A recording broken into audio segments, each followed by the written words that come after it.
Municipal కార్మికుల సమ్మె విజయవంతంగా జరుగుతూ ఉంది. దాంట్లో భాగంగా గుంటూరు నగరంలో కూడా మంచిగా మరి కార్మికులందరూ కూడా విధులకు మానుకొని మరి దీక్షల్లో పాల్గొంటా ఉన్నారు. ఏదైతే డిమాండ్లు ఉన్నాయో మరి కనీస వేతనం 26,000 ఇవ్వాలని, కాంట్రాక్ట్ కార్మికుల్ని పర్మనెంట్ చేయాలని, సిపిఎస్ని రద్దు చేయాలని ఈ డిమాండ్లన్నిటితో జరుగుతున్న మరి ఈ నిర్వాధిక సమ్మె పూర్తిగా కొనసాగిద్ది. ఇప్పటికే 3 సార్లు మంత్రులు చర్చలు జరిపారు.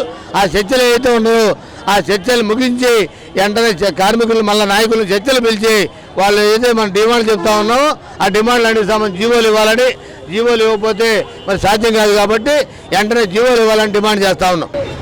రాష్ట్ర ప్రభుత్వం మున్సిపల్ కార్మికులు గత 11 రోజులుగా సమ్మె చేస్తూ ఉంటే సమస్యలు పరిష్కరించాల్సిన రాష్ట్ర ప్రభుత్వం పోటీ కార్మికులను పెట్టి కార్మికుల్ని భయభ్రాంతులకు గురి చేసే ప్రయత్నం చేస్తూ ఉంది. దీన్ని తీవ్రంగా ఖండిస్తూ ఉన్నాం.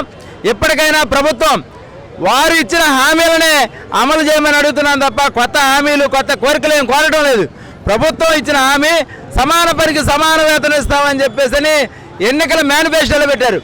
జగన్మోహన్ రెడ్డి గారు ముఖ్యమంత్రి గారు మాట్లాడుతూ పలుసార్లు ఎన్నికల మేనిఫెస్టో అనేది ఆ రాజకీయ పార్టీలకి పవిత్ర గ్రంథం లాంటిదని చెప్పేసి చెప్తున్నారు. మరి ఆ పవిత్ర గ్రంథంలో ఉన్నటువంటి ఇచ్చిన హామీల్ని అమలు చేయకపోతే వారిని అధికారం నుంచి దూరంగా పెట్టాలని చెప్పేసి చెప్తున్నారు. మరి ఏం చేసిందంటే మాట తప్పం మనం తిప్పనని చెప్పేసి అన్న ముఖ్యమంత్రి మున్సిపల్ కార్మికులకు ఇచ్చినటువంటి హామీల్ని అమలు చేయకుండా 4.5 సంవత్సరాలుగా కాలయాపన చేస్తూ ఉన్నారు. గత్యంతరం లేని పక్షంలోనే మున్సిపల్ కార్మికులు సమ్మె చేయడం జరిగింది. ఇప్పటికైనా ఇచ్చిన హామీలు అమలు చేయాలని, లేకపోతే రాష్ట్ర వ్యాప్తంగా మొత్తం నిత్యావసర సేవలైనటువంటి మంచినీరు, వీధి దీపాలు వంటి ఎమర్జెన్సీ సేవలను కూడా నిలుపుదల చేస్తామని చెప్పేసి ప్రభుత్వాన్ని హెచ్చరిస్తా ఉన్నాం.